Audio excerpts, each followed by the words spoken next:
Hi hello.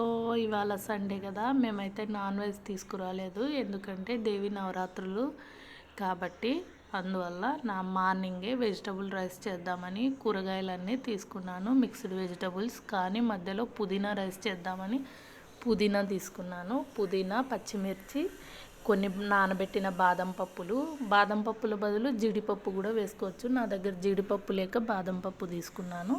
ఈ మూడింటిని mixie చేసి పక్కన పెట్టుకున్నాను. పేస్ట్, ఆనియన్స్, నెయ్యి వేసి వేపుకొని అందులోనే ఈ పేస్టు, అల్లం వెల్లుల్లి పేస్ట్ వేసి